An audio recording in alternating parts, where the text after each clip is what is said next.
Hello students, आप सभी का अपने यूट्यूब चैनल लुक्को स्टडी में स्वागत है। देखिए हम लोग क्लास 10 का ऑब्जेक्टिव क्वेश्चन करने वाले हैं चैप्टर वाइज। और ये जो सेशन है ये फिजिक्स है, ठीक है। देखिए फिजिक्स का हम लोग चैप्टर 1 करेंगे प्रकाश। प्रकाश में आता है परिवर्तन और अपवर्तन दोनों, ठीक है। तो हम लोग इस चैप्टर का ऑब्जेक्टिव कंप्लीट करेंगे। और आप लोग इस चैनल पर नए होंगे तो चैनल को सब्सक्राइब करके बेल आइकन को जरूर दबाइएगा, वीडियो को भी लाइक कर लीजिएगा। देखिए आपको इस चैनल के माध्यम से चैप्टर वाइज सभी सब्जेक्ट का ऑब्जेक्टिव क्वेश्चन कराया जाएगा, इसलिए आप लोग जल्द से जल्द जुड़ जाइए आपको बोर्ड एग्जाम की तैयारी के लिए।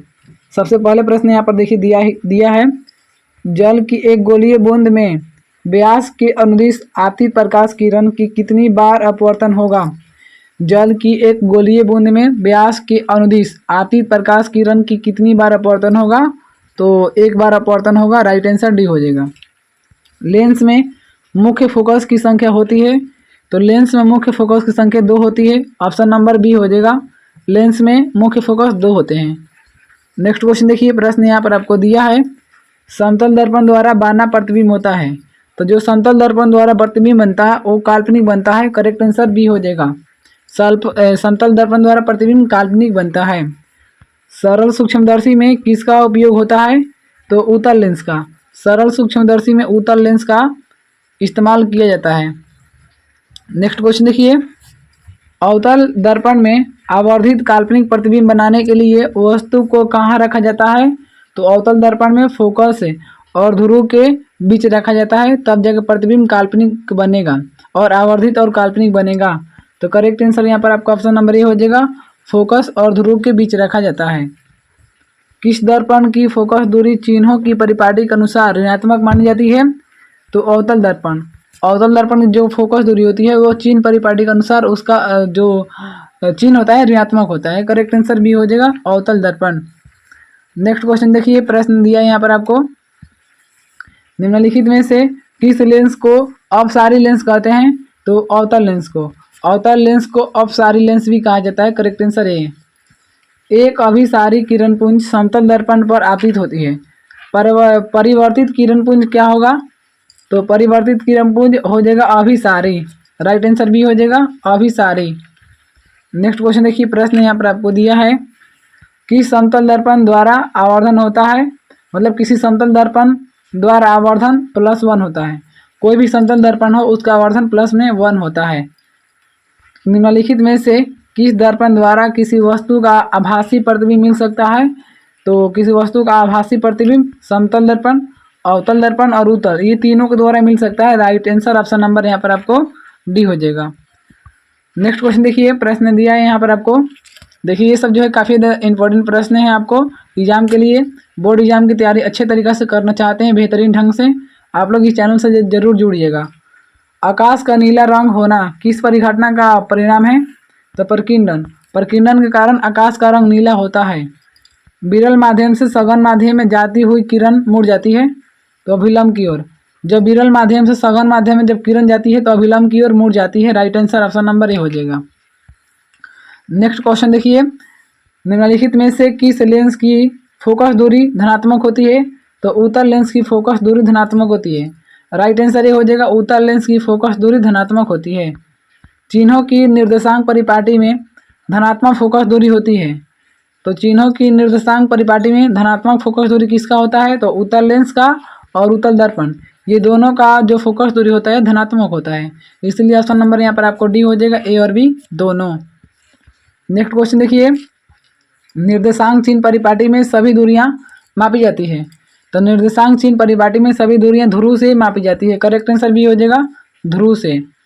सघन माध्यम के विरल माध्यम में गमन करने पर आपतन कोण I0 = 0 और अपवर्तन कोण R में क्या संबंध होता है। तो जो R होता है बड़ा होता है, I छोटा होता है, ऑप्शन नंबर यहाँ पर आपको सी हो जाएगा। नेक्स्ट क्वेश्चन देखिए, निम्न में से कौन सा पदार्थ लेंस बनाने के लिए प्रयुक्त नहीं किया जा सकता है। तो मिट्टी। मिट्टी का इस्तेमाल लेंस बनाने के लिए नहीं होता है। एक उत्तल लेंस की क्षमता 1 डायप्टर है, तो उस लेंस की फोकस दूरी क्या होगी। यदि एक उत्तल लेंस की क्षमता 1 डायप्टर है तो लेंस की फोकस दूरी प्लस में 100 सेंटीमीटर हो जाएगा, राइट आंसर सी हो जाएगा, 100 सेंटीमीटर। नेक्स्ट क्वेश्चन देखिए, किसी बिंब का वास्तविक तथा समान साइज का प्रतिबिंब प्राप्त करने के लिए बीम को उत्तल लेंस के सामने कहाँ पर रखा जाना चाहिए? तो बीम को फोकस दूरी की दुगनी दूरी पर रखा जाना चाहिए। फोकस दूरी की दुगनी दूरी पर, राइट आंसर बी हो जाएगा। नेक्स्ट क्वेश्चन देखिए, यहाँ पर आपको प्रश्न दिया है। देखिए अभी तक आप लोग वीडियो को लाइक नहीं किए तो वीडियो को लाइक जरूर कीजिएगा, क्योंकि आपके लिए इतना इंपॉर्टेंट क्वेश्चन लेकर आ रहे हैं, बोर्ड एग्जाम के लिए तैयारी करा रहे हैं। किसी गोलीय दर्पण तथा किसी पतले गोलीय लेंस दोनों की फोकस दूरियां -15 सेंटीमीटर है। दर्पण तथा लेंस संभवतः क्या होगा? तो दर्पण और लेंस दोनों अवतल होगा।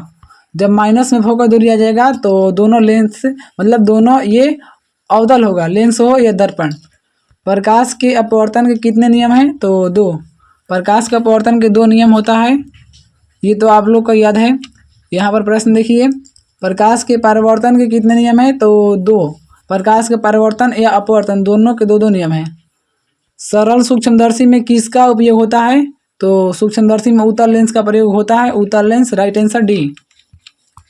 नेक्स्ट क्वेश्चन देखिए, किसी माध्यम के अपवर्तनांक का मान होता है? तो किसी भी माध्यम का अपवर्तनांक का मान sin i बटा sin r होता है। Right answer option number A हो जाएगा, sin i बटा sin r। नेक्स्ट प्रश्न देखिए, एक उत्तल लेंस होता है किनारों की अपेक्षा बीच में मोटा। किनारों की अपेक्षा बीच में मोटा है तो है, देखिए यही उत्तल लेंस है, यानी किनारों की अपेक्षा क्या है? बीच में ये मोटा साइज है, तो उत्तल लेंस होता है तो किनारों की अपेक्षा बीच में मोटा होता है। नेक्स्ट क्वेश्चन देखिए, अवतल लेंस का आवर्धन m बराबर क्या होता है? तो अवतल लेंस का जो आवर्धन होता है m बराबर होता है v बटा u। ऑप्शन नंबर डी हो जाएगा, v बटा u होता है। गोलीय दर्पण में फोकसांतरण एवं वक्रता त्रिज्या के बीच संबंध क्या होता है? तो r बराबर 2f होता है। ऑप्शन नंबर ए हो जाएगा, r बराबर 2f। ये वक्रता त्रिज्या और फोकस दूरी में संबंध है, r बराबर 2f। नेक्स्ट प्रश्न देखिए, यहाँ पर आपको क्वेश्चन दिया है, निर्गत किरण एवं अभिलंब के बीच के कोण को कहते हैं? तो निर्गत कोण कहा जाता है। निर्गत किरण एवं अभिलंब के बीच के कोण को निर्गत कोण कहा जाता है, तो ऑप्शन नंबर यहाँ सी हो जाएगा। 1 मीटर फोकस दूरी वाले उत्तल लेंस की क्षमता होगी 1 डायप्टर। 1 मीटर फोकस दूरी वाले उत्तल लेंस की क्षमता 1 डायप्टर होता है। नेक्स्ट प्रश्न देखिए, किसी अवतल दर्पण द्वारा काल्पनिक सीधा तथा आवर्धित प्रतिबिंब बनता है जब वस्तु स्थित होती है। तो जब वस्तु रहेगी दर्पण तथा उसके फोकस के बीच में, तब यहाँ पर आपको अवतल दर्पण द्वारा काल्पनिक प्रतिबिंब और सीधा और बहुत बड़ा बनेगा। जब दर्पण और फोकस दूरी के बीच वस्तु को रखा जाएगा तब। किसी दर्पण द्वारा प्रतिबिंब सीधा एवं छोटा होता है तो उत्तल दर्पण द्वारा प्रतिबिंब सीधा और छोटा बनता है, उत्तल दर्पण, राइट आंसर ये हो जाएगा। नेक्स्ट क्वेश्चन देखिए, अवतल दर्पण है तो अभिसारी, अवतल दर्पण को अभिसारी दर्पण कहा जाता है। नेक्स्ट क्वेश्चन देखते हैं। देखिए प्रश्न दिया है यहाँ पर आपको, उत्तल दर्पण से बाना प्रतिबिंब होता है। तो उत्तल दर्पण से प्रतिबिंब काल्पनिक एवं आवर्धित होता है, मतलब आवर्धित मतलब छोटा, ठीक है। निम्नलिखित में से किस दर्पण द्वारा किसी वस्तु का वास्तविक प्रतिबिंब प्राप्त किया जा सकता है? तो किसी वस्तु को वास्तविक प्रतिबिंब प्राप्त करने के लिए अवतल दर्पण द्वारा होता है। किसी वस्तु का वास्तविक प्रतिबिंब अवतल दर्पण के द्वारा प्राप्त होता है, वास्तविक मतलब उल्टा। नेक्स्ट क्वेश्चन देखिए, निम्नलिखित में से किसमें बाड़ा और वास्तविक प्रतिबिंब बनता है? तो अवतल दर्पण में बाड़ा और वास्तविक प्रतिबिंब बनता है, बाड़ा और वास्तविक। समतल दर्पण द्वारा बाना प्रतिबिंब हमेशा कैसा होता है? तो काल्पनिक प्रतिबिंब बनता है समतल दर्पण में हमेशा काल्पनिक। समतल दर्पण में हमेशा सीधा यानी कि काल्पनिक प्रतिबिंब बनेगा। नेक्स्ट प्रश्न देखिए, किसी वस्तु का आवर्धित प्रतिबिंब बनता है, आवर्धित मतलब बाड़ा, तो अवतल दर्पण में बनता है बाड़ा प्रतिबिंब। काल्पनिक प्रतिबिंब हमेशा क्या होता है? तो काल्पनिक प्रतिबिंब हमेशा सीधा होता है, ऑप्शन नंबर ए हो जाएगा यहाँ पर आपको, काल्पनिक प्रतिबिंब हमेशा सीधा होता है। किस दर्पण में हमेशा आभासी और छोटा प्रतिबिंब बनता है? आभासी और छोटा, तो ऑप्शन नंबर यहाँ पर बी हो जाएगा, उत्तल दर्पण। उत्तल दर्पण में हमेशा प्रतिबिंब आभासी और छोटा बनेगा। नेक्स्ट क्वेश्चन देखिए, निम्न में से किस दर्पण की फोकस दूरी धनात्मक होती है? तो उत्तल दर्पण की फोकस दूरी हमेशा धनात्मक होती है, राइट आंसर बी। गोलीय दर्पण के ध्रुव और फोकस के बीच की दूरी को क्या कहते हैं? तो फोकसांतरण। गोलीय दर्पण के ध्रुव और फोकस के बीच की दूरी को फोकसांतरण कहा जाता है, ऑप्शन नंबर बी हो जाएगा। नेक्स्ट क्वेश्चन देखिए, वक्रता त्रिज्या r एवं फोकस दूरी f में संबंध क्या है? f बराबर होता है r/2।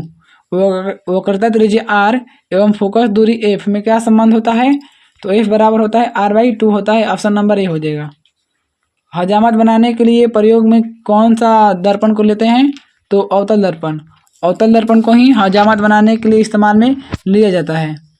सोलर कुकर में प्रयोग किया जाता है, तो सोलर कुकर में भी अवतल दर्पण का ही इस्तेमाल होता है। ऑप्शन नंबर ए हो जाएगा, सोलर कुकर में अवतल दर्पण।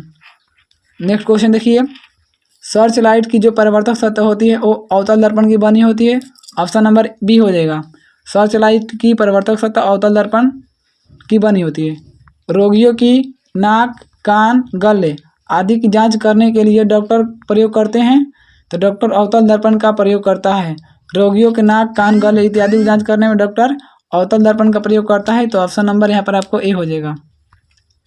नेक्स्ट क्वेश्चन देखिए, पानी में डूबे एक उत्तल लेंस की फोकस दूरी हवा में इसकी फोकस दूरी की अपेक्षा कम होती है।